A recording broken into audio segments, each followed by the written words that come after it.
30 minuto pagkatapos kong manganak sa aking anak na babae, tiningnan ng asawa ko ang kanyang maliit na pulang mukha at sinabi, "Gusto ko ng DNA test." Pulang mukha at sinabi, "Gusto ko ng DNA test." Sa una, talagang akala ko nagkamali lang ako ng pagdinig. Ang silid ay amoy antiseptic pa rin at pawis. Parang guwang na guwang ang buong katawan ko. Nanginginig ako sa pagod habang inaayos ng isang nurse ang presyon ng dugo na humihigpit sa braso ko bawat ilang minuto. Sa labas ng bintana ng ospital, madilim at malabo ang tanawin ng Maynila sa ilalim ng malamig na Pebrero ulan. At naroon si Rico, nakatayo sa tabi ng basinet na naka-cross arms na parang nagre-review ng papeles imbes na tingnan ang kanyang bagong silang na anak na babae. "Baka hindi akin to," anya. Tinitigan ko siya, hindi pa galit, litong-lito lang. Mabagal at mabigat ang utak ko pagkatapos ng 18 oras na panganganak. Naalala ko na kumikislap ako sa ilaw ng fluorescent sa itaas habang sinusubukang intindihin ang sinabi niya habang gumagawa ng maliit na unggol ang anak namin sa tabi ng kama. Natigilan ang nurse. Hindi lubusan. Patuloy siyang gumagalaw, pero mas mabagal na. Maingat. Parang naglalakad sa yelo. "Rico," bulong ko, "anong pinagsasabi mo?" Hinimas niya ang batok. "Nasa Cebu ka nung conference." Tumawa ako ng isang beses. Hindi dahil nakakatawa, dahil tinanggihan ng isip ko ang sitwasyon. "Yung conference ng school counselor?" tanong ko. "3 gabi ka roon, tinawagan kita gabi-gabi." Hindi naman iyon patunay. Mas matindi pa sa inaasahan ang dating ng mga salita.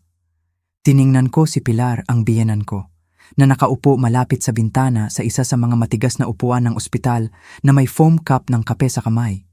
Hindi siya nagulat. Iyon ang una kong napansin. Natakot siya. Hindi nagulat, hindi galit sa kanya, natakot. Humigpit ang mga daliri niya sa cup ng kape kaya yumuko ang takip. "Rico," sabi niya ng mahina, "baka hindi ito ang tamang oras." Pero patuloy siya. Sinasabi ko lang, hindi tama sa akin ang timing. Naalala ko na tumingin ako kay Elena noon. Nakabalot siya sa stripe na kumot ng ospital na ang maliit na kamao ay nakadikit sa pisngi. 10 daliri, maliit na ilong, makapal na maitim na buhok na nakatayo na. At parang ebidensya sa korte ang turing ng asawa ko sa kanya. Isang nurse na si Marites ang tumikhim. Mukha siyang nasa 60 anyos, kulay abo na kulot sa ilalim ng scrub cap, salamin na nakasabit sa leeg.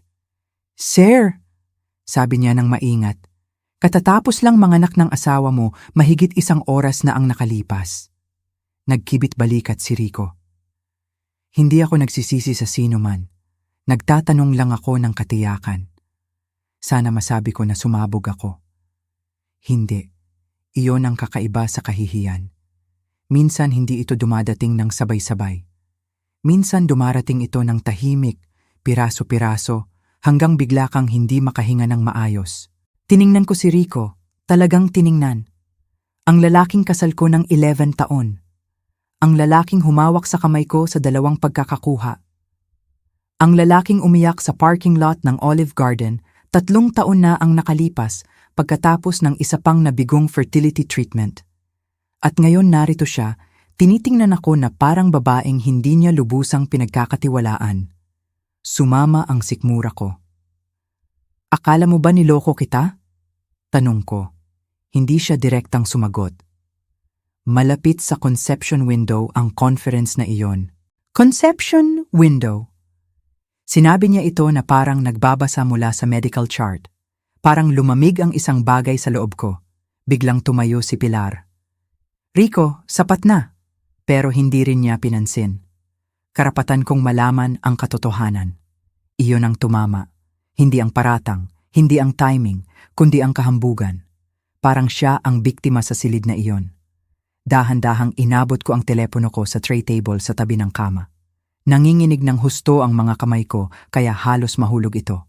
Kumunot ang noo ni Rico. "Sinong tinatawagan mo?" Binuksan ko ang screen at nag-scroll sa contacts. "Lina," bulong ni Pilar, tumataas ang panik sa boses. Tiningnan ko siya ng diretsyo. "Nakakatawa," sabi ko ng mahina. Walang nagbabala sa anak mo tungkol diyan 30 minuto na ang nakalipas. Pagkatapos ay pinindot ko ang call. Sumagot si Dina Ruiz sa ikatlong ring. Lina. Si Dina ang pinakamalapit kong kaibigan mula kolehiyo. Nasa Cagayan de Oro na siya ngayon at nagpa-practice ng family law. Matalas na parang labaha, 2 beses na diborsyado at proud sa pag-survive sa dalawa. Lumunok ako ng malakas. Dina, sabi ko, nangutol ang boses. Kailangan mo ihanda ang divorce papers. Natahimik ang silid. Tumawa talaga si Rico. Hindi malakas, isang maikling hindi makapaniwalang tawa. Seryoso ka ba? Sabi niya. Dramatiko ka. Mas tumama sa akin ang salitang iyon kaysa sa paratang, dramatiko.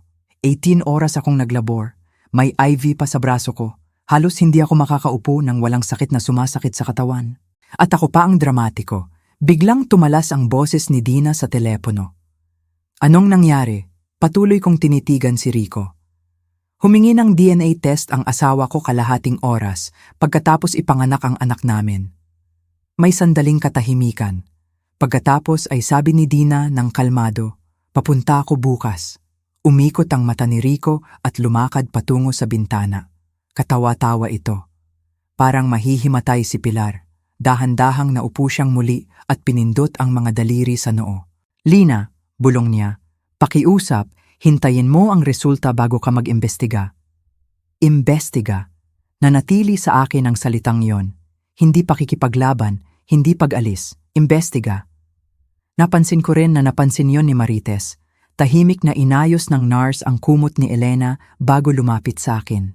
Sa mahinang boses na maririnig ko lang, sabi niya, Iha, pansinin mo kung paano kumilos ang isang tao kapag mahina ka. Iyon ang nagsasabi ng lahat. Pagkatapos ay pinisil niya ang balikat ko at umalis sa silid. Mahina ang patak ng ulan sa bintana ng ospital.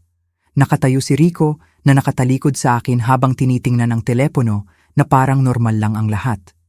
Patuloy na nakatitig sa sahig si Pilar at nakaupo ako sa ospital na iyon habang hawak ang bagong silang na anak at napagtanto na bigla akong hindi nakilala ang lalaking pinakasalan ko. Pero mas malala pa rito, may masamang pakiramdam ako na may alam ang nanay niya na hindi ko alam. Bandang 3 SAF ng madaling araw, itinulak nila ako sa hallway patungo sa recovery. Tahimik ang mga pasilyo ng ospital maliban sa malayong tunog ng monitor at siklot ng gulong sa sahig na tile. Naglakad si Pilar sa tabi ng kama ko na mahigpit na yakap ang purse sa dibdib. Sandali bago ako itulak ng nurse sa recovery room, lumapit si Pilar sa akin. Nanginig ang boses niya. Lina, bulong niya, pakiusap huwag kang maghanap ng mga bagay na hindi mo na mababawi. Pagkatapos ay agad siyang umatras na parang pinagsisisihan. Tinitigan ko siya habang itinulak ako ng nurse papasok. At sa unang pagkakataon sa gabing iyon, tumigil ako sa pag-iisip tungkol sa DNA test. Dahil bigla akong nagtaka kung ano ang ikinatatakot ni Pilar na maaari kong matuklasan. 3 araw pagkatapos ipanganak si Elena, dinala ko siya pauwi sa aming bahay sa Pasig sa pinakapangit na malamig na ulan na nakita ng Metro Manila sa buong taglamig. Kulay abo at pagod ang kapitbahayan. Hubad na puno, basang-basa na sidewalk, maruming nyebe na nakasalansan malapit sa mailbox. May kapitbahay pa sa kabila ng kalye na kalahati pa rin ang nakasabit na Christmas lights kahit Pebrero na. Dinala ni Rico ang car seat papasok ng walang masyadong sinasabi. Hindi bastos, hindi rin mainit. Malayo lang. Parang lalaking naghihintay ng resulta mula sa mekaniko. Naalala ko na nakatayo ako sa kusina habang sumasara ang garage door sa likuran niya. Mahina ang tunog ng dishwasher. May tumatakbo na snowblower sa kalye namin kahit hindi sapat ang niyebe. Normal na tunog, normal na buhay, pero parang balance ang lahat sa loob ko. May casserole mula sa kapitbahay na si Diane sa counter na nakabalot sa foil sa tabi ng pack ng newborn diapers mula sa supermarket.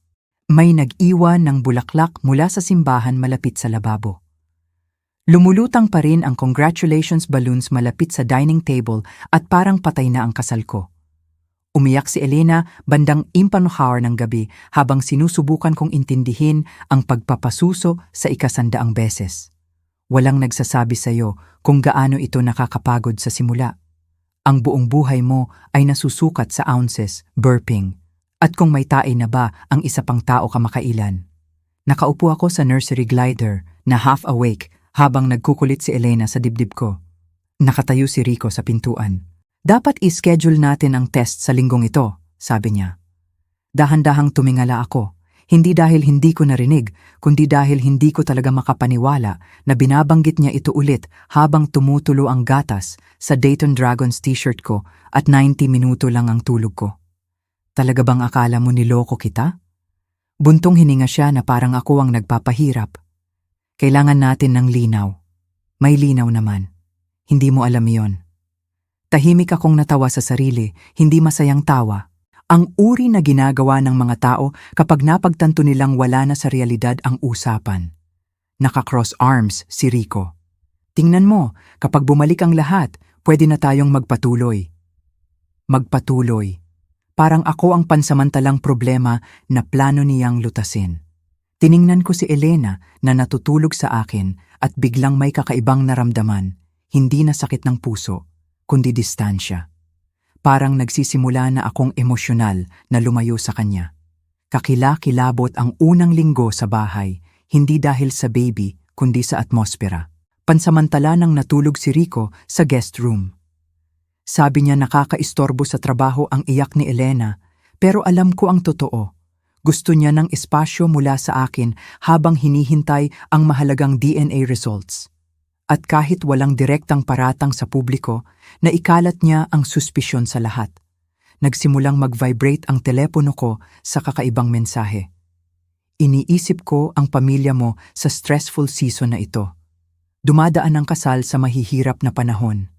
Nagdadasal para sa karunungan at paghilom. Walang nagtatanong kung niloko ko ba siya, hindi na kailangan. Natanim na ni Rico ang binhi. Isang hapon habang natutulog si Elena sa swing sa tabi ng sofa, narinig ko si Rico na tahimik na nag-uusap sa kusina. Nag-iingat lang ako, sabi niya sa isang tao sa telepono. Madalas mahulog sa bitag ang mga lalaki. Isinara ko ang mga mata. Bitag. Parang asido ang salitang iyon sa dibdib ko. 2 pagkakakuha, 3 round ng fertility treatment, libu-libong piso sa medikal, taon ng sakit ng puso, at ngayon ako pa raw ang nagbitag sa kanya. Halos araw-araw pumupunta si Pilar, laging may dala, baby blankets, frozen soup, maliliit na medyas mula sa department store. Nerbiyosang naglilinis siya sa bahay ng mga bagay na hindi kailangan linisan. Isang hapon, inayos niya ang spice rack ko nang walang dahilan. Noon ko alam na balisa siya. Si Pilar lang ang naglilinis kapag stressed. Iha, sabi niya habang pinupunasan ang malinis ng countertop. Natatakot ang mga lalaki pagkatapos manganak. Tinitigan ko siya. Karaniwan bang inaakusahan nila ang asawa nila ng panloloko sa maternity ward? Napatalon siya. Nagbabago ang lahat kapag may anak na. Lahat! Gayon din ang kahihiyan. Binuksan niya ang bibig tapos isinara ulit. Napansin kong tumigil na siyang direktang ipagtanggol si Rico. Sa halip, patuloy siyang nag-usap tungkol sa pamilya, katatagan, pagpapatawad. Parang sinusubukan niyang hawakan ang isang gumuguho na pader gamit ang 2 kamay. Bandang 2 linggo, talagang tumama ang pagod. Hindi pelikulang pagod, totoong pagod.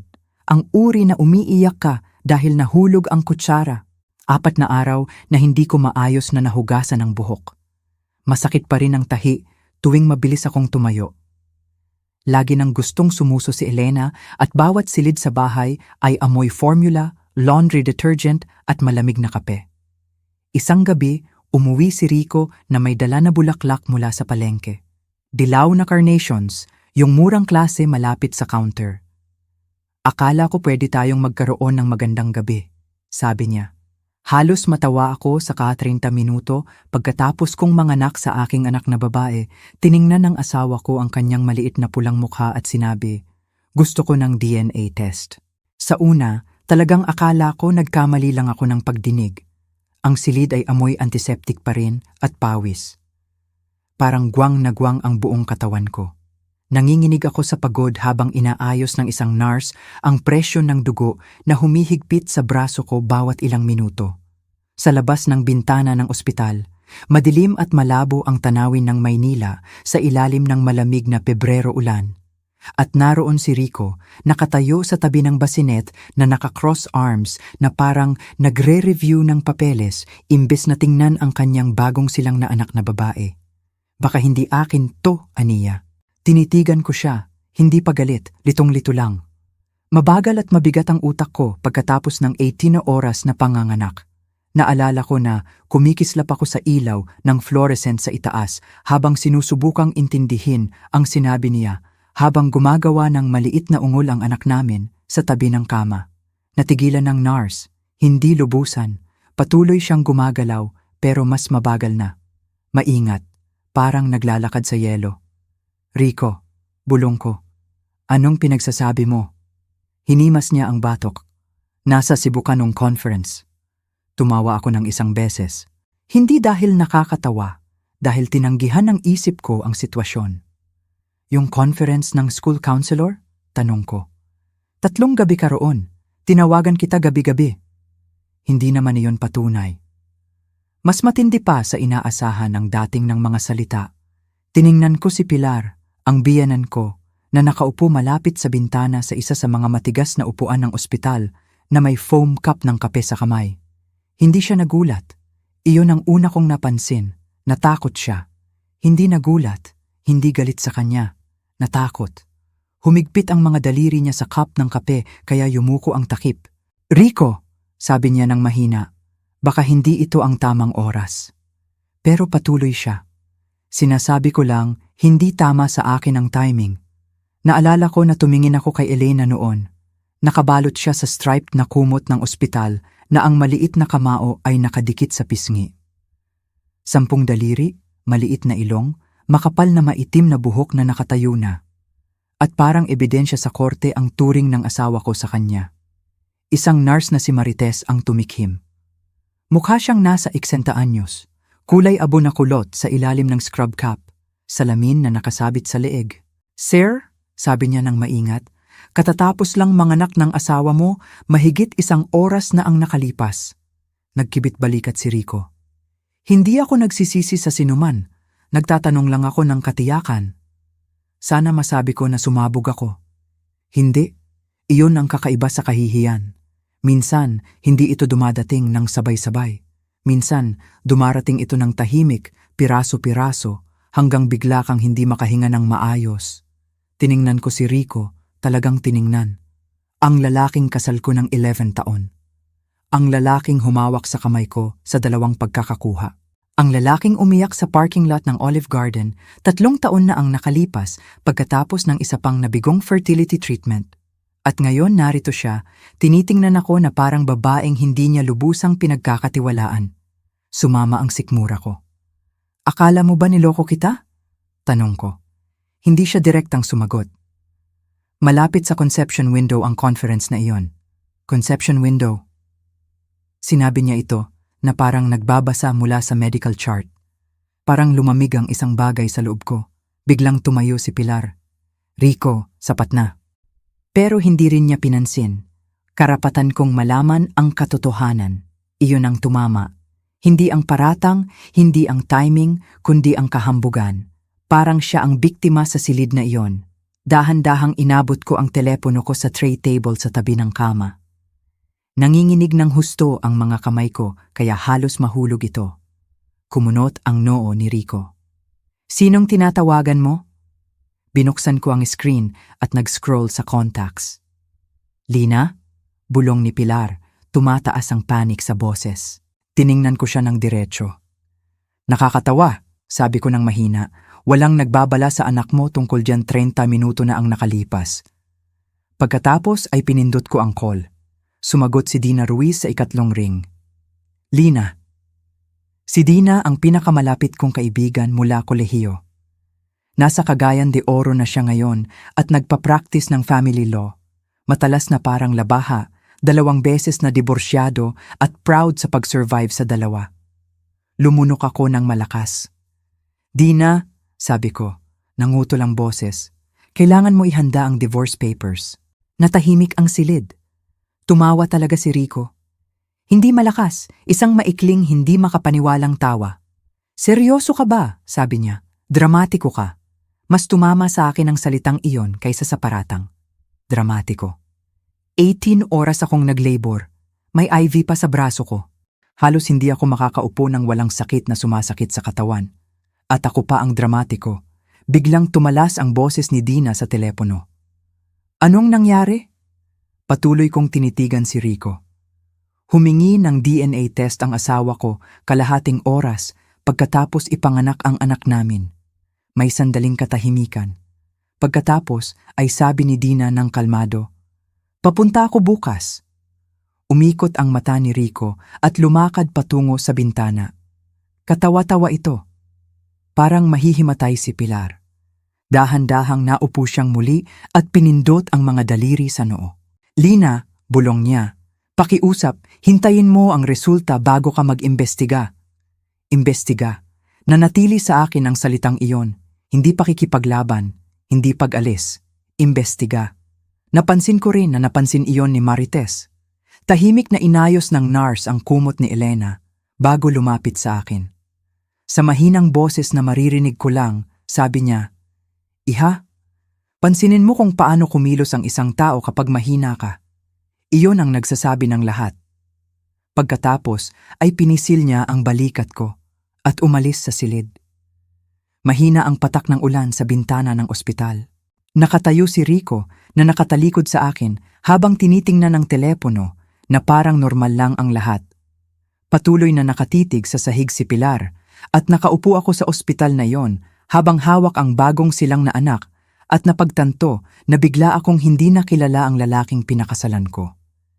Pero mas malala pa rito, may masamang pakiramdam ako na may alam ang nanay niya na hindi ko alam. Bandang 3 ng madaling araw, itinulak nila ako sa hallway patungo sa recovery.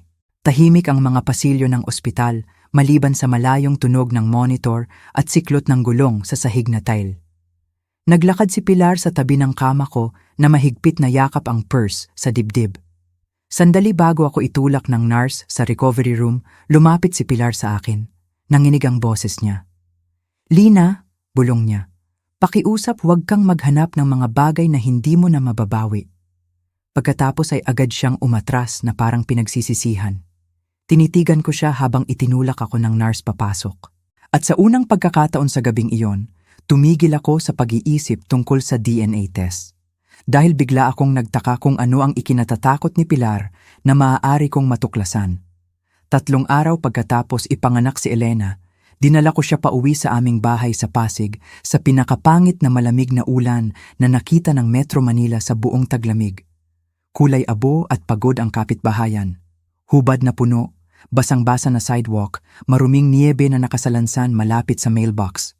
May kapitbahay pa sa kabila ng kalye, na kalahati pa rin ang nakasabit na Christmas lights kahit Pebrero na. Dinala ni Rico ang car seat, papasok nang walang masyadong sinasabi. Hindi bastos, hindi rin mainit, malayo lang. Parang lalaking naghihintay ng resulta mula sa mekaniko. Naalala ko na nakatayo ako sa kusina habang sumasara ang garage door sa likuran niya. Mahina ang tunog ng dishwasher. May tumatakbo na snowblower sa kalye namin kahit hindi sapat ang niyebe. Normal na tunog, normal na buhay. Pero parang balanse ang lahat sa loob ko. May casserole mula sa kapitbahay na si Diane sa counter na nakabalot sa foil sa tabi ng pack ng newborn diapers mula sa supermarket. May nag-iwan ng bulaklak mula sa simbahan malapit sa lababo. Lumulutang pa rin ang congratulations balloons malapit sa dining table at parang patay na ang kasal ko.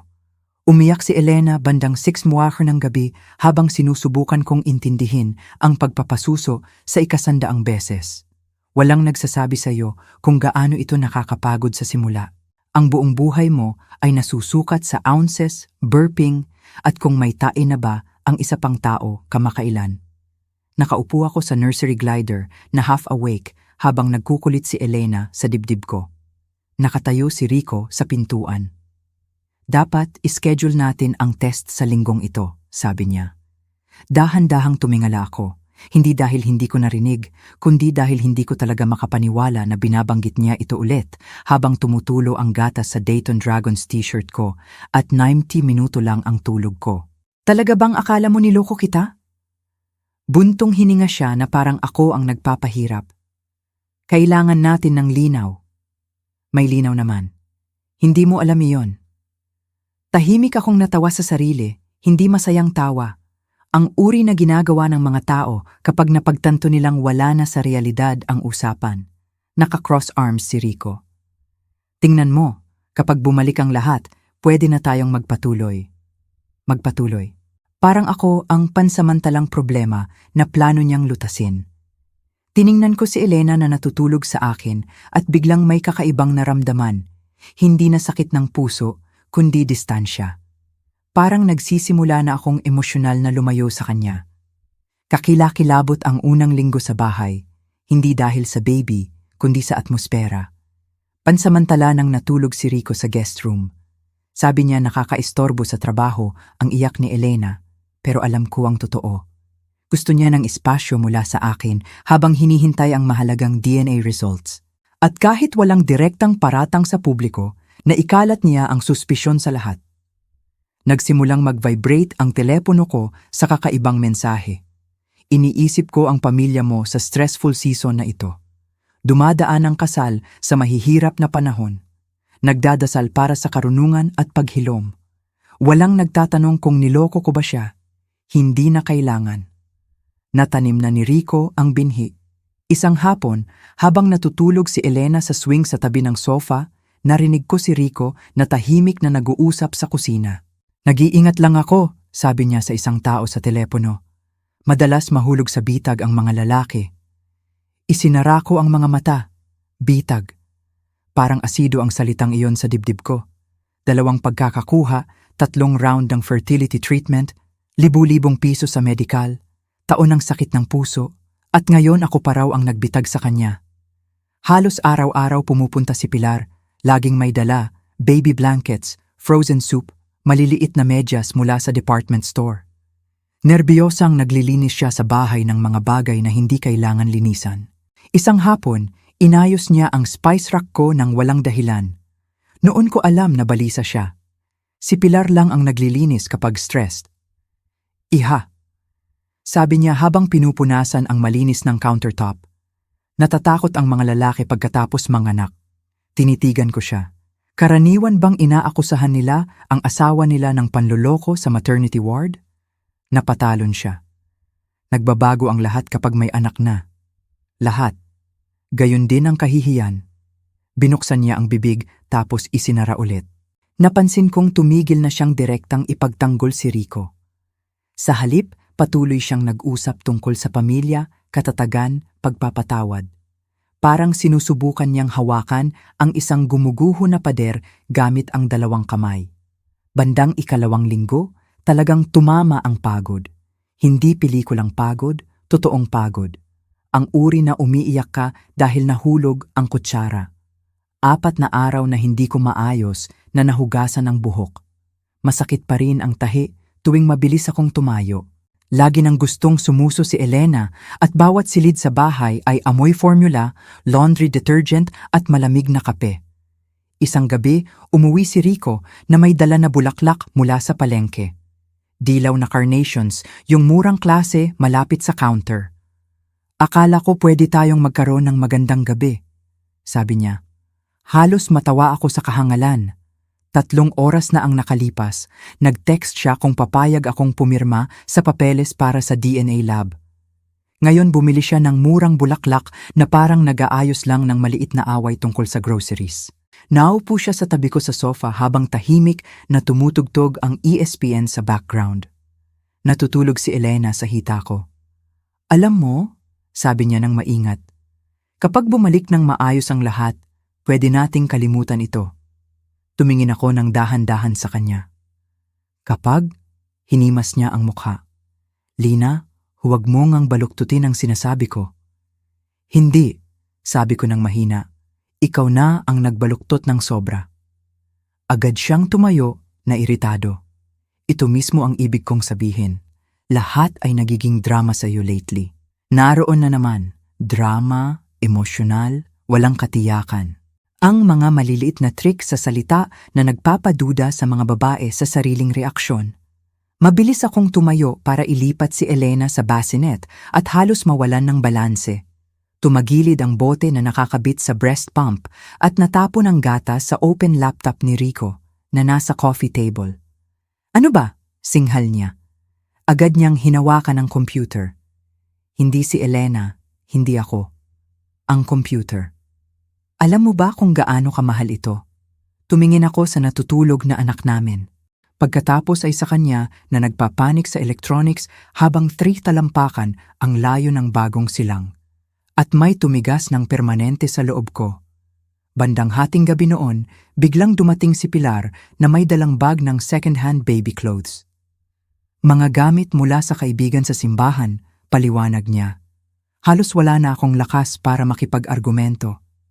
Natulog na si Elena bandang hating gabi kaya nakaupo ako sa sahig ng sala at nag-uuri ng maliliit na pajama habang nakatupi ng kumot si Pilar sa malapit. Noon ko nakita ang card. Nadulas ito mula sa loob ng maliit na asul na sweater. Luma at baluktot sa mga sulok ang envelope. Sa harap, nakasulat sa shaky cursive, "Maligayang 13th birthday, Kaloy. Lagi kitang mahal, Lola Pat." Natigilan ako. Biglang tahimik na tahimik ang silid. Nakita ni Pilar ang card sa kamay ko at mas mabilis siyang gumalaw kaysa sa nakita ko sa kanya sa mga nakaraang linggo. "Ay," sabi niya agad habang inagaw ito. "Wala iyon." Tinitigan ko siya. "Sino si Kaloy?" Agad nagbago ang mukha niya. Masyadong mabilis. "Isang bata sa simbahan." Wala akong sinabi. Dahil hindi karaniwang tinatawag na lola ang isang random na bata sa simbahan. Isinalansan ni Pilar ang card sa bag. "Pagod ka lang," sabi niya. "Huwag kang masyadong mag-isip ngayon." Pagkatapos ay umalis siya agad. Bandang 3:42 ng madaling araw, nakaupo ako sa nursery na nagpapasuso kay Elena sa ilalim ng dilim na dilaw na ilaw sa tabi ng rocking chair. Mahina ang pag-creak ng bahay sa paligid namin. Mahina ang patak ng niyebe sa bintana at binuksan ko ang Facebook. Karamihan sa page ni Pilar ay church potlucks, Bible verses at malabong family photos. Pero sa huli, nakita ko ito. Isang lumang comment mula kay Sandra Morales sa Iloilo. Patuloy na tinatanong ni Kaloy ang tatay niya. Pakisabi kay Rico na tawagan siya. Tinitigan ko ang screen ng matagal kaya nag-dim ang telepono ko. Pagkatapos, tumingin ako kay Elena na natutulog sa dibdib ko. At sa unang pagkakataon mula ospital, hindi na mahalaga ang DNA test. Dahil bigla kong napagtanto na hindi natatakot si Pilar na niloko ko. Natatakot siyang matuklasan ko ang tinatago ng anak niya. Hindi ko agad kinonfront si Rico. Nagulat ako rito. Siguro ang nakababatang bersyon ko ay diretso sa kusina na may hawak na screenshot at hinihingi ang sagot. Pero binabago ka ng pagod. Mas mabilis kang binabago ng pagiging ina. Sa 2 linggo pagkatapos ipanganak si Elena, parang 40 minutong interval ang buhay ko. Pasusuhan ng baby. Palitan ng baby. Hugasan ng bote, umiiyak ng kaunti, ulitin. Samantala, parang normal na naman ang kilos ni Rico sa bahay, na lalong nagpalala sa lahat. Hinalikan niya ang noo ni Elena bago pumasok sa trabaho araw-araw. Inilabas ang basura. Nanood ng lumang NCIS sa gabi na parang regular na suburban couple na nagdaan sa rough patch. Pagkatapos, bawat ilang araw ay casually na binabanggit niya ulit ang DNA test. Parang paalala, parang tali. Sa wakas, tinawagan ko si Dina ng isang gabi pagkatapos matulog si Rico. Halos 2 oras nang sumisigaw si Elena dahil sa gas pains. At nakaupo ako sa sahig ng laundry room dahil iyon lang ang madilim at tahimik na lugar sa bahay. May natuklasan ako, bulong ko. Tahimik na nakinig si Dina habang ikinuwento ko ang birthday card, comment ni Sandra at reaksyon ni Pilar. Nang matapos ako, may sandaling katahimikan. Pagkatapos ay tanong ni Dina, "Gusto mo ba ang katotohanan o ang reassurance?" Parang tanong iyon ng abogado. Oo nga, sumandal ako sa dryer. Gusto kong malaman kung peke ang buong kasal ko. Dahan-dahang huminga si Dina. Kung ganoon, huwag mo muna siyang konfrontahin. Mahirap pakinggan iyon. Gusto ng bawat instinct ko ng sagot agad. Pero ipinaliwanag ni Dina ang isang bagay na hindi ko lubusang naintindihan noon. Ang mga taong nagsisinungaling sa loob ng taon ay hindi biglang nagsasabi ng totoo kapag na-corner. Mas nagiging matalino lang sila. Kaya imbes na konfrontahin si Rico, nagsimula akong maging mas mapanuri. Totoong pansin. Ang uri na simulan mo lang bigyan kapag patay na ang tiwala. Napansin kong laging lumalabas siya para sagutin ang ilang tawag. Napansin kong face down na niya ngayon ang telepono. Napansin kong tumigil na si Pilar banggitin ang Iloilo. Isang hapon, iniwan ni Rico ang jacket sa upuan ng kusina habang naliligo sa itaas. Nag-vibrate ang telepono sa bulsa. Tinitigan ko ito ng halos isang buong minuto. Kinamumuhian ko ang sarili ko sa pag-iisip pa lang. Pagkatapos ay nagsimulang magkulit si Elena sa swing sa tabi ko at may isang bagay tungkol sa pagdinig sa iyak ng anak ko habang nabubuhay sa ulap ng kasinungalingan na nagtulak sa akin. Hinila ko ang telepono. Agad na umilaw ang screen. Simula na ang laro ni Kaloy sa 7 Saguarsac. Lagi niyang tinatanong kung pupunta ka ba. Bumagsak ang sikmura ko. Naroon na. Walang posibleng paliwanag. Walang maling pagkakaunawa. Totoong katotohanan, simple at pangit. Ibalik ko ang telepono sa eksaktong lugar bago bumaba si Rico. Sa natitirang gabi, parang multo akong gumalaw sa bahay. Nag-grill si Rico ng frozen burgers para sa hapunan habang umuulan ng niebe sa labas. Sa isang punto, ngumiti siya kay Elena na natutulog sa bassinet at sinabi, nagsisimula na siyang magmukhang ako. Halos matawa ako ng sobra na akala ko mabubulunan. 2 araw pagkatapos, nag-drive si Dina mula Cagayan de Oro para makipagkita sa akin sa isang bakery malapit sa mall sa Quezon City. Dinala ko si Elena sa carrier, dinala ni Dina ang legal pads at mukha na pagod na para sa akin. Maingat siyang nakinig habang ikinwento ko ang text message. Pagkatapos ay isang tanong lang. Magkano ang pera mo na maa-access ngayon? Kumurap ako. Iyon ba ang una mong alalahanin? Iyon ang pinakamalaking alalahanin ko. Lumalabas na praktikal ang pagtataksil kapag pumasok na ang abogado.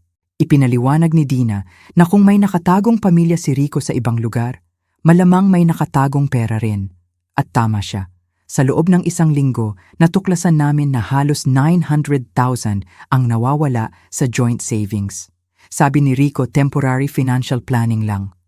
Tinawag ito ni Dina na paghahanda. Tinawag ko itong panic. Mukhang dramatiko ng unang imungkahi ni Dina ang pag-hire ng private investigator. Parang mula sa TV show na pinapanood ng matatanda habang kumakain ng microwave dinner. Pero mas hindi glamorous ang realidad. Ang investigator ay isang pagod na dating pulis na si Rick na nakipagkita sa akin sa loob ng isang karinderya sa may expressway at nagcha-charge by the hour. Ibinenta ko ang gintong bracelet ng lola ko para sa retainer. Mas masakit iyon kaysa inasahan. Pinalaki ako ng lola ko pagkatapos mamatay ang nanay ko. Isa sa iilang bagay na natira sa akin mula sa kanya ang bracelet na iyon.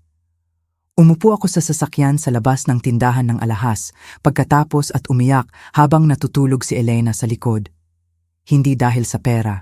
Dahil napagtanto kong narating na ng kasal ko, ang punto na ibinenta ko ang family heirloom para tuklasin ang ibang pamilya. Mabilis naman ang trabaho ni Rick. Sa loob ng 10 araw, kinumpirma niya ang lahat. Regular na nagpupunta si Rico sa Iloilo sa loob ng taon. Hindi work trips, personal visits. May Sandra Morales, may Kaloy, may hotel receipts, bank transfers at second phone line na nakarehistro sa pangalan ni Rico. At si Pilar ay nagpapadala ng birthday gift sa Iloilo halos bawat taon. Nang ibigay ni Rick ang folder sa akin sa isang karinderya sa Pasig, talagang sumama ang sikmura ko. Hindi na nagulat. Pagod na lang. Sobrang pagod. Sa parehong hapon, nag-meltdown si Elena sa loob ng supermarket habang bumibili ako ng diapers at formula. Ang uri ng iyak ng baby sa publiko na nagpapalingon sa lahat ng shopper. Nakatayo ako malapit sa pharmacy aisle na nagbabounce sa kanya ng awkward habang sinusubukang huwag umiyak. Lumipas ang isang matandang babae at ngumiti ng may awa. Mahabang araw, tanong niya. Halos matawa ako. Ale, wala kang ideya. Noon, halos hindi na ako natutulog. Masakit pa rin ang katawan. Bumibigay ang kasal. At mas mabigat ang bawat bagong katotohanan. May isang sandali na halos tuluyan na akong masira. Nakaupo ako sa driveway isang gabi pagkatapos mamili habang natutulog si Elena sa car seat. May folder ni Rick sa tabi ko. May ebidensya ako. Totoong ebidensya. At ang gusto ko lang sa sandaling iyon ay pumasok, ibalik ito kay Rico, at magmakaawa na ipaliwanag niya ang lahat sa paraang may saysay. Hindi dahil naniniwala pa ako sa kanya. Dahil may parte pa rin sa akin na namimiss ang bersyon niya na akala ko noon. Tinawagan ko si Dina na umiiyak ng sobra, halos hindi makapagsalita. Hindi ko na alam kung ano ang iniiyakan ko, amin ko. Tahimik si Dina sandali. Pagkatapos ay sinabi niya ang isang bagay na hindi ko malilimutan. Lina, ang pag-miss sa akala mo siya ay iba sa pangangailangan sa kung sino talaga siya. Isang linggo pagkatapos, sa wakas ay kinontak ko si Sandra. Inasahan ko ang galit. Sa halip, pagod ang nakuha ko. Nagkita kami sa isang karinderya sa labas ng Iloilo na tinatawag na Mel's. Isa sa mga lugar na may faded pie posters at walang katapusang refills ng kape. Mas matanda si Sandra kaysa sa pictures sa Facebook. Hindi matanda talaga. Pagod. Parang taong nagdalang disappointment ng tahimik sa loob ng taon. Wala si Kaloy. Salamat sa Diyos. Hindi ko akalain na dapat makita ng 14 anyos na bata ang ganitong gulo. Nakafold ang mga kamay ni Sandra sa coffee mug habang ikinuwento ko ang nangyari sa ospital. Nang sabihin ko na humingi ng DNA test, si Rico 30 minuto, pagkatapos ipanganak si Elena, tinitigan niya ako ng hindi makapaniwala. Pagkatapos ay tumawa siya ng isang beses, mapait na tawa. Inakusahan niya rin ako ng panloloko noon, sabi niya. Kumurap ako. Ano? Nun pa. Tuwing may guilt siya, bigla akong nagiging suspicious. Tumambad ng mabigat ang pangungusap sa mesa. Projection. Iyon ang tinawag ni Dina pagkatapos. Inakusahan ni Rico ang mga babae ng pagtataksil dahil siya mismo ang nabubuhay sa pagtataksil. Sa wakas ay ikinuwento ni Sandra ang buong timeline. Nakilala niya si Rico 15 taon na ang nakalipas sa trade show sa Iloilo. Ipinanganak si Kaloy 14 taon na ang nakalipas. Pagkatapos ay pinakasalan ako ni Rico 11 taon na ang nakalipas habang sinasabi kay Sandra na tapos na ang relasyon nila. Alam ni Pilar ang lahat. Bawat kaarawan, bawat bayad, bawat kasinungalingan. Sa isang punto, tiningnan ako ni Sandra ng malungkot at sabi niya sa akin, unstable ka. Nagulat ako sa sarili nang mahina akong natawa. Sabi niya sa akin na unfaithful ako. Sa unang pagkakataon sa hapon na iyon, ngumiti rin ng kaunti si Sandra. Hindi dahil nakakatawa, dahil pareho kaming naintindihan ang parehong kakilakilabot na katotohanan. 2 babae ang ginawa ni Rico sa 2 magkaibang kasinungalingan. Nang maglakad ako pauwi sa sasakyan pagkatapos, mahina ang paglipad ng snowflakes sa parking lot ng Iloilo. Tahimik na natutulog si Elena sa likod at sa telepono ko ay naroon ang email mula sa DNA lab. Binuksan ko ito ng nanginginig. Probability of paternity 99.99998%. Ama ni Elena si Rico. Siyempre, alam ko na yon. Pero biglang tumama ulit sa akin ang kalupitan ng ginawa niya. Pinahiya niya ako sa ospital dahil hindi niya matiis ang sariling guilt. Nakaupo ako roon na tahimik na umiiyak habang namumuo ang niyebe sa windshield. Hindi dahil nawala siya, kundi dahil sa wakas ay naintindihan kong hindi lang isang pagtataksil. Libo-libo, maliliit, araw-araw, maingat na pinangangalagaan. At sa paanong paraan, 11 taon kong minahal ang lalaking ginagawang flexible ang katotohanan. Bago ako umalis sa parking lot ng karinderya, nagtanong si Sandra ng huling tanong sa bintana ko. Anong gagawin mo ngayon? Tiningnan ko si Elena na natutulog sa likod. Pagkatapos ay si Sandra. At sa unang pagkakataon sa loob ng mga linggo, matatag ang boses ko. Siguraduhin kong hindi na niya ako tatawaging siraulo. Nang dumating ang Hulyo, halos 20 libra ang nawala ko nang hindi sinasadya. Gagawin iyon ng stress, gayon din ang pamumuhay sa reheated coffee at kung ano ang makakain mo gamit ang isang kamay habang hawak ang baby. Kakilakilabot ang tag-init sa Pilipinas sa partikular na paraan. Makapal na mahalumigmig na hangin, lamok na kasing laki ng pasas, walang tigil na mower mula 8 a.m. ng umaga. At kahit mabagal na bumibigay ang kasal ko, patuloy na normal ang pagkilos ng mundo. Nagbibisikleta ang mga bata sa kapitbahayan. Nagtatalo ang mga tao tungkol sa halaman sa hardware. 3 araw na pinag-usapan ng lokal na balita ang kaligtasan sa fireworks. Patuloy lang ang buhay. Pinilit pa rin ni Pilar na i-host ang taunang 4th of July barbecue. Personal niya akong tinawagan 1 linggo bago. "Lina," sabi niya ng maingat, "kailangan ng pamilya ng sandali para maghilom." Halos matawa ako sa telepono. "Hilom?" Parang insurance company ang pananalita niya tungkol sa paghilom. Napaka-professional, hindi totoong matapat. Gayunpaman, pumayag akong pumunta. Hindi para kay Pilar, hindi para kay Rico, para sa sarili ko. Dahil tama si Dina sa isang bagay. Kung hahayaan mong kontrolin ni Rico ang kwento, sabi niya sa akin, isusulat niya ulit ang buong kasal mo bago matapos ang diborsyo. At nagsimula na siyang gawin iyon. Apparently, emosyonal na unstable ako pagkatapos manganak. Apparently, overreacting ako. Apparently, reasonable lang ang tanong ni Rico. Nakakatawa kung paano ginagawang concern ng mga lalaking ganyan ang kalupitan kapag may saksi na. Nagsimula ang barbecue bandang 4:00 ng hapon. Eksakto pa rin ang likod bahay ni Pilar tulad ng bawat 4th of July na ginugol ko roon sa mga nakaraang taon. Plastic folding chairs, murang red, white, blue tablecloths mula sa palengke potato salad na pinagpapawisan sa init. Classic rock na mahina sa Bluetooth speaker malapit sa porch kapitbahay na papasok at palabas sa side gate na may dala na beer at desserts. Kung mabilis mong tingnan, parang masaya na American family gathering. Iyon ang kakaiba. Kung gaano normal ang pagtataksil mula sa labas. Halos 5 buwan na si Elena noon. Dala ko siya sa balikat habang nagkukumpulan ang mga kamag-anak na nagkukunwaring normal ang lahat. Lumalaki na siya. May mata ni Rico. Isang pagpapala. Ngumiti ako ng magalang habang parang naglalakad sa isang dula. Buong hapon ay confident na gumalaw si Rico sa bakuran. Mas inirita ako yon kaysa galit. Mukha siyang komportable, relaxed, parang lalaking sigurado na nakaligtas na siya sa pinakamasama. Sa isang punto, nakita ko siyang tumatawa sa tabi ng grill kasama ang tiyuhin habang hawak si Elena. Sandali, nakita ko ulit ang lalaking pinakasalan ko. Ang bersyon na sumasayaw sa akin nang nakayapak sa kusina noon nang broke pa kami at 29. Ang bersyon na humawak sa akin pagkatapos ng ikalawang pagkakakuha at bulong na magsasurvive kami.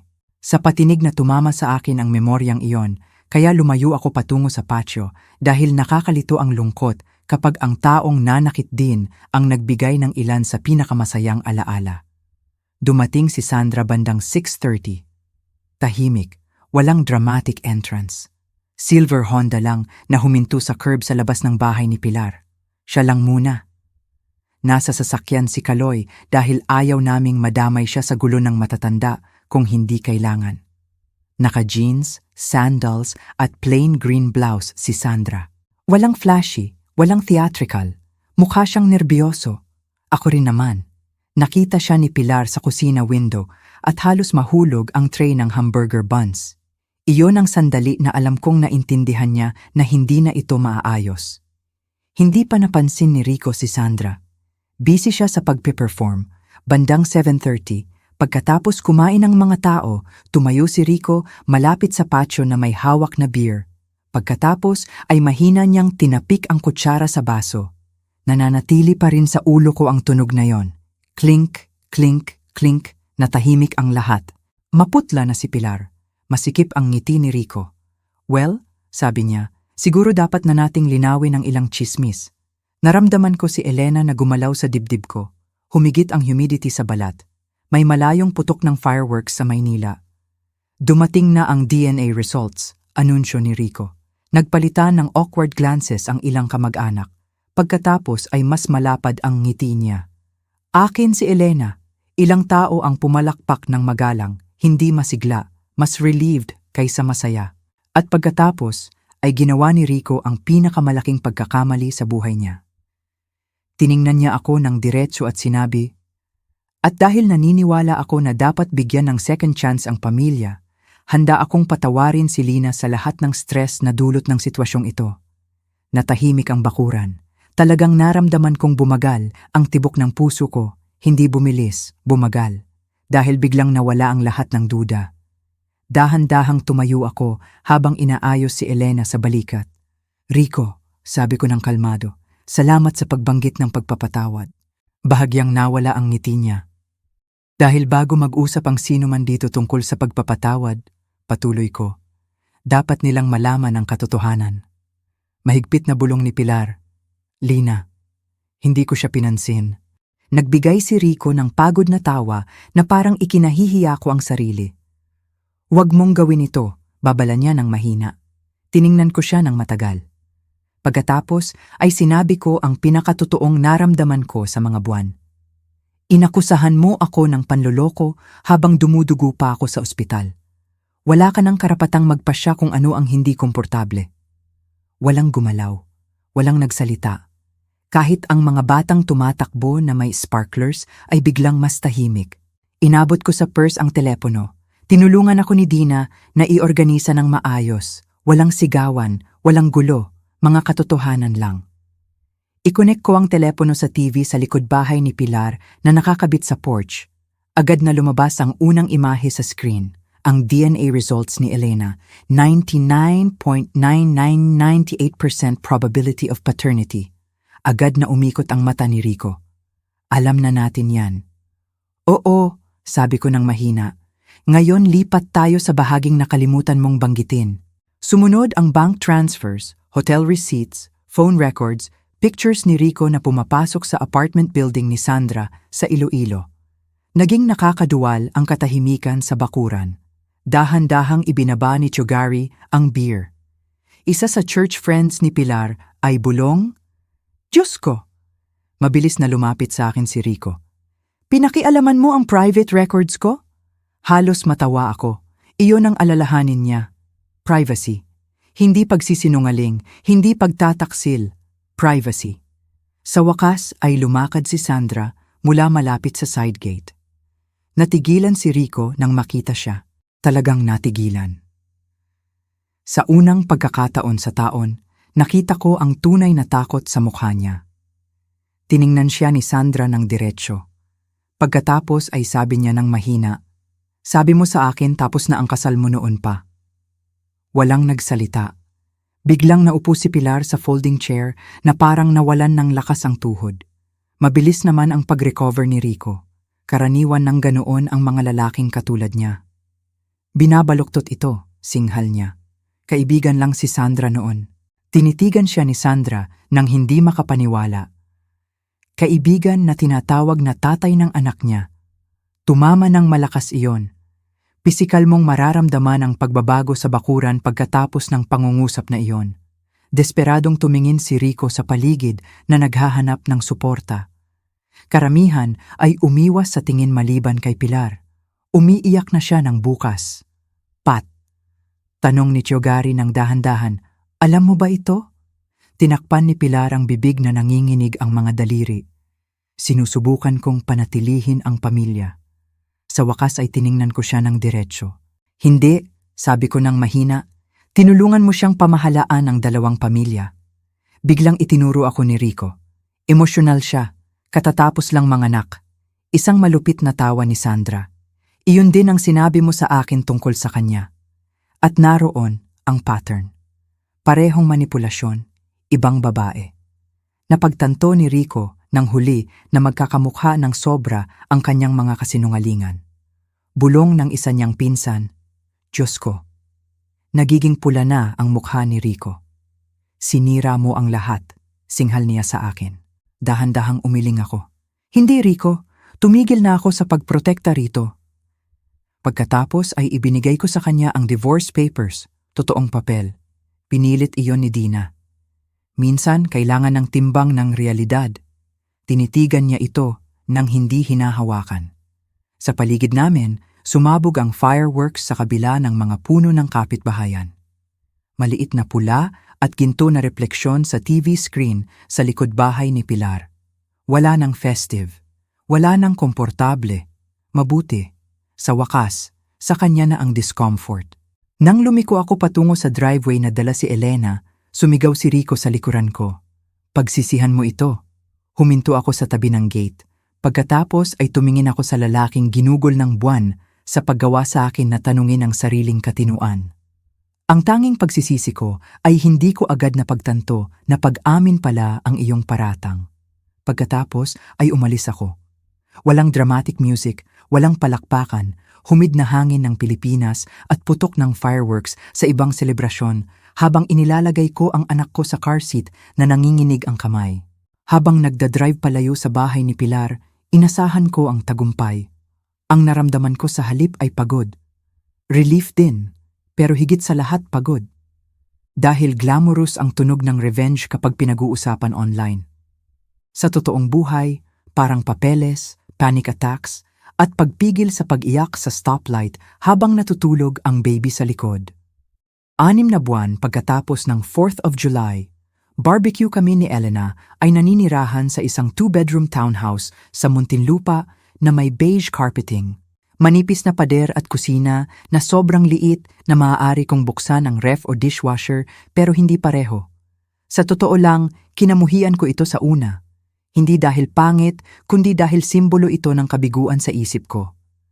Sa 39, akala ko nabuo ko na ang permanenteng buhay. Bigla akong nag-u-unpack ng paper plates mula sa palengke habang natutulog si Elena sa tabi ng moving boxes. Sa unang gabi roon, nakaupo ako sa sahig ng sala na kumakain ng microwave macaroni habang natutulog si Elena sa second-hand bassinet sa tabi ko. Sa labas, walang tigil na tumatahol ang aso ng kapitbahay. Parang nagsusuot ng construction boots ang kapitbahay sa itaas at umiyak ako ng mas malakas kaysa noong araw na iniwan ko si Rico. Dahil ang pag-alis ay hindi ang mahirap. Ang pamumuhay pagkatapos ang mahirap. Ginagawang logistics ng diborsyo ang buhay, abogado, custody schedules, health insurance, utility bills. Minsan, tumitigil kang maging tao at nagsisimulang maging papeles. Mas matindi pang lumaban si Rico sa diborsyo kaysa inasahan. Hindi emotional, strategically. Ipinaliwanag iyon ni Dina sa akin isang hapon habang nakaupo kami sa opisina niya na umiinom ng sunog na kape mula sa machine. Hindi niya sinusubukang iligtas ang kasal, sabi niya. Sinusubukan niyang iligtas ang bersyon niya bago malaman ng mga tao. At tama siya. Biglang naging sobrang concerned si Rico tungkol sa pagiging ama sa publiko. Nag-post ng pictures kasama si Elena online, nagsimulang regular na pumasok sa simbahan, sinasabi sa mga tao na dumadaan sa mahirap na family circumstances. Nakakatawa kung paano natutuklasan ng mga lalaki ang emosyonal na lalim kapag may saksi. Pero sa pribado, galit na galit siya. Anumang boundary na itinakda ko ay patunay na mapaghiganti ako. Nang ipilit ko na lahat ng komunikasyon sa parenting app, tinawag niya akong malamig. Nang tumanggi ako sa surprise visits, tinawag niya akong controlling. Nang hilingin ko na huwag akong pintasan sa harap ni Elena, inakusahan niya ako ng paggamit sa bata bilang sandata. Isang beses, tiningnan ako ni Dina sa mesa at sinabi, may mga taong nalilito ang pagkawala ng kontrol sa pagiging biniktima. Dinala ako ng pangungusap na yon sa maraming bagay. Pinansyal, mabilis na sumikip. Bumalik ako sa trabaho part-time sa high school nang mas maaga kaysa gusto ko dahil brutal ang gastos sa daycare. Naging military operation ang bawat umaga. Ipack ang bote, ipack ang diapers, hanapin ang malinis na damit. Subukang alalahanin kung nagsipilyo ba ako. Sa ilang araw, parang nakaligtas na ako sa buong shift bago mag 8 to 30 ng umaga pagdating ko sa trabaho. Ang pinakamahirap na bahagi, nagulat ako, ay ang kalungkutan. Hindi romantic na kalungkutan, ordinaryong kalungkutan ng tao. May kakaiba sa pagiging single mother sa halos 40. Karamihan sa edad mo ay matatagal nang nagtayo ng stable routines. Mas matanda na ang mga anak nila. Ang mga kasal nila ay nakaligtas o natapos na noon pa. Samantala, nagpupunta ako sa pediatric appointments ng mag-isa na may dala na diaper bag at nagkukunwaring hindi takot sa lahat ng oras. Sa ilang gabi pagkatapos matulog si Elena, nakaupo ako sa sofa sa kumpletong katahimikan na nakatitig sa wala. Masyadong pagod para manood ng TV, masyadong restless para matulog. Noon karaniwang tumatama ang lungkot. Hindi eksaktong lungkot para kay Rico. Lungkot para sa buhay na akala ko meron ako. Sa huli ay nakatulong ang therapy. Kinamuhian ko ang pangungusap na yon noon kapag sinasabi sa akin ng mga tao, pero totoo. Amoy peppermint tea at lumang libro ang opisina ng therapist ko. Nagsusuot siya ng chunky sweaters at hindi niya ako minamadali. Isang hapon, sa unang pagkakataon ay aminado ako ng malakas. Inilantad ko siya, sabi ko. Pero parang ako pa rin ang natalo. Mahinahon siyang tumango. Dahil ang paghilom at panalo ay hindi magkapareho. Iyon ay nakairita sa una. Gusto ko ng tagumpay, isang malinis at kasiyasyang bagay. Pero hindi cinematic ang recovery. Sa ilang araw, ang makapag-shower lang bago tanghali ay sapat na. Nagsimulang magsulat ng letters si Pilar noong Oktubre. Totoong sulat kamay, ang una ay puro dahilan. Sinusubukan kong protektahan ang pamilya. Hindi ko sinasadyang saktan ka. Laging nahihirapan si Rico emosyonal. Halos matawa ako sa huli. Parang aksidenteng nagiging 14 taong lihim na anak ang emotional struggle. Inignore ko siya ng ilang linggo. Pagkatapos ay binuksan ko ang isang letter habang naglalaro si Elena sa sahig sa tabi ko nang nginunguya ang rubber giraffe. Iba ito. Mas maikli. Walang dahilan. Isang pangungusap lang na mahalaga. Dapat sinabi ko sa iyo ang katotohanan noon pa. Iyon ang unang tapat na bagay na ibinigay ni Pilar sa akin. Sa huli ay pumayag ako sa supervised visits kasama si Elena. Hindi dahil nakuha ni Pilar ang pagpapatawad, dahil nararapat kay Elena ang pagkakataong makilala ng tapat ang mga tao kung handa silang kumilos ng tapat. Iyon ang naging rule ko mula noon. Walang relasyon na binuo sa pagkukunwari. Bandang Thanksgiving, biglang tumawag si Sandra. Halos hindi ko sinagot, pero sinagot ko. Nagkita kami para sa kape sa gitna ng Maynila at Iloilo sa isang karinderya sa expressway. Napaka-glamorous. Mas hindi tense si Sandra ngayon. Pagod pa rin, pero mas magaan. Nagsimula na si Kaloy sa high school football. Apparently, mahina siya sa algebra at obsessed sa buffalo wings. Sa unang pagkakataon, parang regular na teenage boy na siya imbes na ebidensya sa iskandalo. Tahimik na hinalo ni Sandra ang cream sa kape. Alam mo, amin niya, sa loob ng taon akala ko ikaw ang problema. Dahan-dahang tumango ako. Sabi niya, unstable ka. Nagbigay siya ng dry na tawa. Sabi niya sa akin, malamig ka. Halos mapangiti ako. Isipin mong tinawag kang malamig ng lalaking humingi ng DNA test sa tabi ng basinet. Tahimik kaming nakaupo sandali. Pagkatapos ay tiningnan ako ni Sandra ng maingat. Galit ka ba sa akin? Napakatapat na tanong kaya tapat din ang sagot ko. Hindi, sabi ko. Pareho tayong nagtiwala sa parehong sinungaling. Hindi kami naging close friends pagkatapos. Hindi pelikula ang buhay. Pero tumigil na kaming magtingin bilang kaaway. Mahalaga iyon. Ilang linggo bago Pasko, nagpadala ako ng maliit na envelope kay Kaloy. Sa loob ay lumang college photos ni Rico bago maging komplikado ang lahat. Ngiting-ngiti sa tabi ng murang apartment, hawak ang fishing pole, nakatayo sa football games na may pangit na buhok. May maikling note. Nararapat sa iyo ang katotohanan mula sa mga matanda sa paligid mo noon pa. Hindi ko sinabi kay Rico ang package na iyon. May mga bagay na sa mga batang naiwan sa paglilinis ng gulo. Sa taglamig, sa wakas ay na-finalize ang diborsyo. Walang dramatic courtroom speeches, walang malaking emosyonal na ending. Mga pirma, papeles, final numbers lang. Ang kakaibang katahimikan, pagkatapos masunog ang chaos.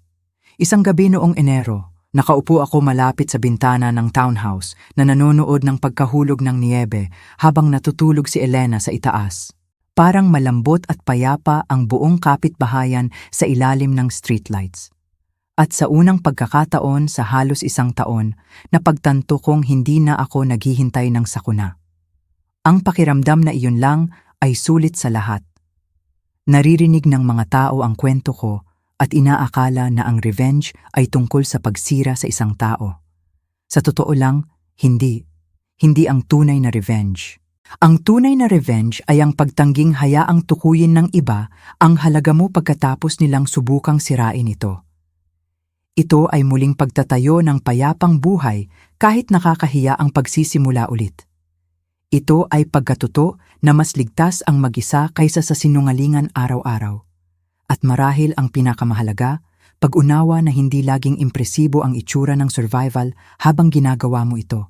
Minsan parang second-hand furniture, therapy appointments, at tahimik na pag-iyak sa parking lot ng grocery bago umuwi para pasusuhan ng baby. Pero bilang pa rin ito.